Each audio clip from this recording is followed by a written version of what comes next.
안녕하세요. 오늘은 제 가족 이야기를 하려고 합니다. 사실 이 이야기를 하는 게 쉽지 않았어요. 하지만 이제는 말해야 할 것 같습니다. 로또 1등 당첨금 18억. 이 숫자 하나가 어떻게 가족을 무너뜨렸는지, 그리고 남은 사람들은 어떻게 다시 일어섰는지 지금부터 시작하겠습니다. 아버지가 돌아가신 뒤 집에는 이상한 침묵이 흘렀습니다. 냉장고 소리만 유난히 크게 들리고 아버지가 앉던 자리는 여전히 따뜻한 것 같았어요. 누나에게 전화를 걸면 항상 똑같은 소리만 들렸습니다. 지금은 통화할 수 없습니다. 1년 동안 그 기계음은 우리를 갈라놓는 칼날 같았어요. 그러다 어느 날 그 침묵의 진짜 이유를 알게 되었습니다. 우리 가족은 특별했습니다. 세 분의 어머니가 있었거든요. 첫 번째 어머니, 누나의 친어머니셨죠. 누나가 어릴 때 돌아가셨습니다. 누나는 그날 이후 불 꺼진 방에 혼자 있지 못하는 아이가 되었어요. 아빠, 엄마 언제 와? 아버지는 대답하지 못했다고 합니다. 두 번째 어머니, 제 친어머니셨어요. 늘 누나를 먼저 챙기시는 분이었습니다. 우리 딸 첫째는 힘들다. 그렇게 말하며 제 손을 잡고도 누나를 더 쓰다듬으셨죠. 그 따뜻한 손길도 갑자기 사라졌습니다. 세 번째 어머니, 막내의 친어머니이자 지금 우리 어머니세요. 막내에게는 가장 밝고 따뜻한 기억이 남아있는 분입니다. 우리 셋은 각자 다른 상처를 안고 자랐어요. 그 상처들이 나중에 우리를 어떻게 갈라놓을지 그땐 몰랐습니다. 누나는 어려서부터 어른이었습니다. 공장 야간 근무를 마치고 돌아오면 아버지가 쭈그리고 앉아 누나의 발을 주무르곤 했어요. 우리 딸 미안하다. 누나는 피곤한 얼굴로 웃었습니다. 아빠, 저 괜찮아요. 우리 가족 먹고 살아야죠. 그 웃음 속엔 슬픔과 자랑스러움이 함께 있었어요. 누나는 결혼했습니다. 매형을 처음 집에 데려왔을 때 아버지가 말했죠. 딸, 행복해야 한다. 그때 누나는 정말 행복해 보였어요. 하지만 몇 년 뒤 매형이 배 타는 걸 그만두면서 어려운 시절이 왔고 누나는 친정을 도왔습니다. 우리는 누나에게 정말 감사했어요. 누나는 분명 희생적인 사람이었습니다. 그랬던 누나가 왜 달라졌을까요? 아버지는 돌아가시기 전 저를 조용히 부르셨어요. 누나, 힘든 애다. 말은 강하게 하지만 속은 다 상처야. 네가 좀 잡아줘라. 그리고 막내에게도 말씀하셨죠. 너희 셋은 남은 가족이다. 서로 지켜라. 아버지의 손은 떨리고 있었고 눈가엔 오래 묵은 눈물이 맺혀 있었습니다. 그 순간 저는 알았어요. 아버지는 두려워하셨던 거예요. 이 아이들이 다시 흩어질까? 그 두려움은 결국 현실이 되었습니다.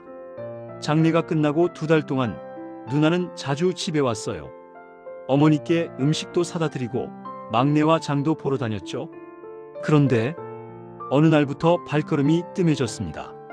전화가 와도 통화가 짧아지고 와도 얼굴이 메말라 있었어요. 어쩌면 그때 이미 누나는 우리에게서 멀어지고 있었는지도 모릅니다. 어느 날 누나가 갑자기 중고 소렌토를 타고 나타났어요. 평생 경차만 타던 누나였는데 말이죠.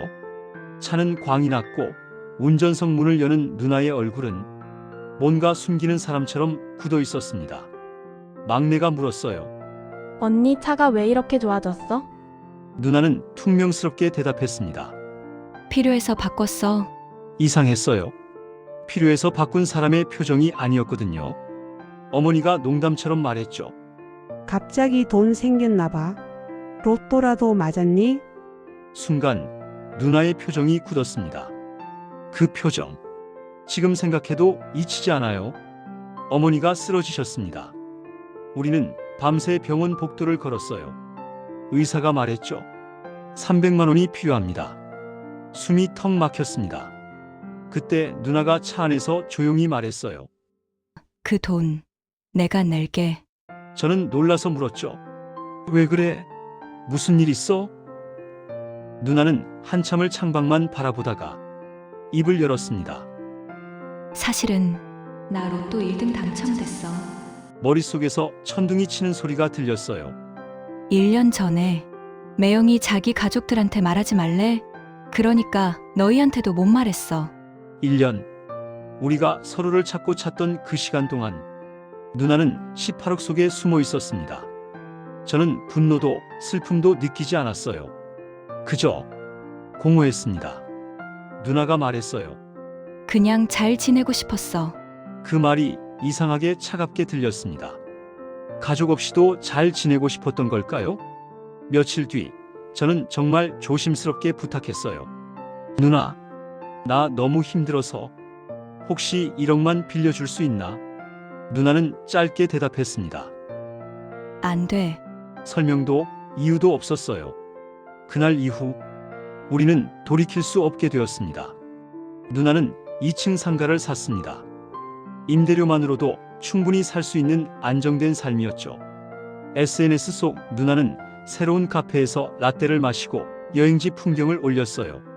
그 속에 우리는 없었습니다. 사람들이 속삭였어요. 매형이 돈을 쥐고 있다더라. 누나는 매형 말 잘 듣더라.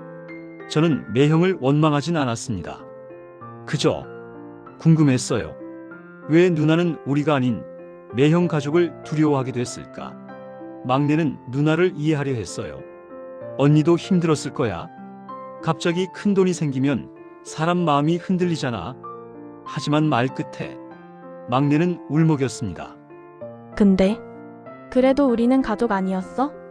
그 질문에 저는 아무 대답도 할 수 없었어요. 우리는 겨우겨우 살아냈습니다. 저도 막내도 어머니도.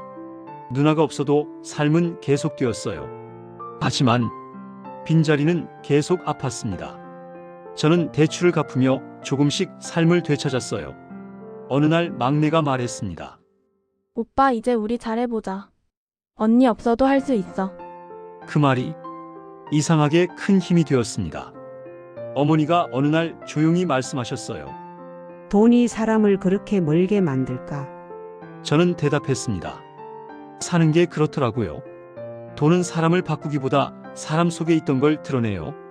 어머니는 슬픈 눈으로 고개를 끄덕이셨습니다. 누나는 잘 살고 있습니다. 외롭지도 힘들어 보이지도 않아요. 그저 우리가 없는 삶을 자연스럽게 살아가고 있습니다. 가족이란 뭘까요? 피일까요? 의무일까요? 기억일까요? 아니면 같이 버티고 서로를 붙잡는 시간이 가족일까요? 돈은 우리에게서 누나를 데려갔습니다. 하지만 우리는 서로를 놓지 않았어요. 본가의 오래된 식탁, 의자 3개 중 하나는 영영 비어 있습니다.